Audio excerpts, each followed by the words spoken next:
Subaru a initialement installé des moteurs boxer atmosphériques de 1,6 et 1,8 litres. Ils étaient combinés avec une transmission manuelle à 5 vitesses ou automatique à 4 vitesses.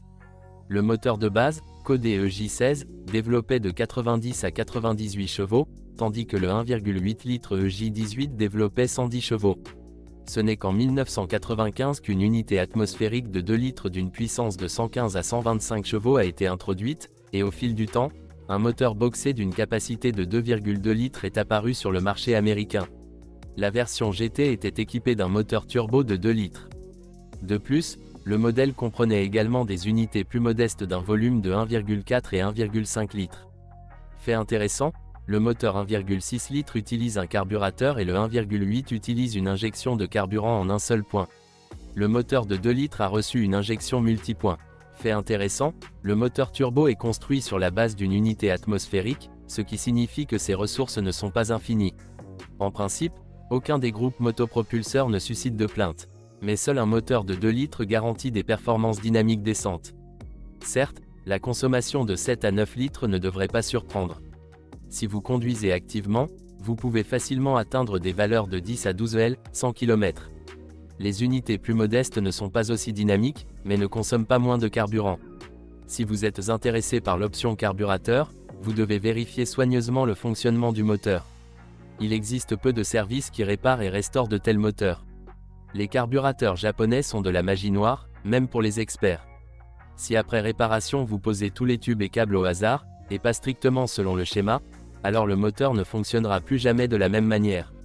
Mais de tels moteurs vous permettent d'utiliser des équipements à gaz sans difficultés inutiles. Mais vous devez être prudent avec les voitures équipées d'un équipement à gaz déjà installé, surtout si le moteur tourne de manière inégale. Cela peut être le symptôme d'un traumatisme crânien, et Subaru en a deux. Lors de l'installation du système, vous constaterez qu'il n'y a pas assez d'espace dans la voiture pour accueillir le cylindre. Une solution est un réservoir toroïdal à la place d'une roue de secours, mais de petite capacité. La Subaru Impreza GC est une voiture extrêmement durable et fiable. Tout d'abord, cela s'applique aux versions équipées de moteurs atmosphériques. Les mécaniques japonaises des années 90 sont très résistantes. Tous les groupes motopropulseurs sont équipés d'un entraînement par courroie de distribution et sa rupture entraîne des réparations coûteuses. Pour éviter des conséquences désagréables, la courroie de distribution doit être changée tous les 60 000 km. Le système de transmission intégrale nécessite également une attention régulière. Nous parlons de vidange d'huile en temps opportun dans les différentiels et les boîtes de vitesse. Pour prolonger la durée de vie de votre transmission, utilisez uniquement les mêmes pneus et faites-les permuter régulièrement. La garde au sol permet une conduite tout-terrain facile. Sur certains marchés, même des versions tout-terrain étaient proposées. Il faut toutefois rappeler que la transmission intégrale SAWD est conçue avant tout pour rouler sur des routes normales. Électrique très fiable et relativement simple. À noter que de nombreux exemplaires sont équipés de vitres et rétroviseurs électriques, de l'ABS et même de la climatisation. Lors de l'achat, vous devez faire attention aux vitres de porte qui n'ont pas de cadre. Ils doivent être réglables, mais tout le monde ne le sait pas et souffre donc de fuite d'eau ou de courant d'air pendant la conduite.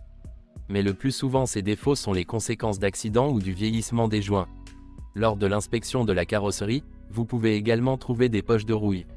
Mais il n'est pas nécessaire de dramatiser cela, tout est question d'âge décent. Le dernier aspect est la suspension. L'essieu avant est doté de jambes de force McPherson conventionnelles et l'essieu arrière est doté d'une conception multibras. Le châssis est assez durable, mais les coûts de réparation varient considérablement. Malheureusement, la situation avec le multibras arrière est un peu plus compliquée. Les leviers ne sont disponibles qu'en original, mais ils peuvent être réparés et toutes les bagues en caoutchouc nécessaires sont faciles à trouver. Malgré le fait que la voiture ne soit pas neuve et peu populaire, les pièces de rechange ne sont pas difficiles à trouver. Les problèmes surviennent uniquement avec des composants petits et sérieux, tels que la boîte de vitesse et les différentiels. Certaines difficultés sont également rencontrées lors de la recherche de parties de carrosserie pour remplacer les blessés des accidents de la route. Cependant, l'entretien de la voiture n'est pas coûteux et la plupart des réparations peuvent être effectuées par un mécanicien régulier. Mais seul un connaisseur de Subaru devrait toucher au moteur. Les coûts d'exploitation augmentent la consommation de carburant. Et dans le cas de modification de transmission intégrale, n'oubliez pas 4 pneus identiques mesurant 185/70e R14 ou 195/65e R15.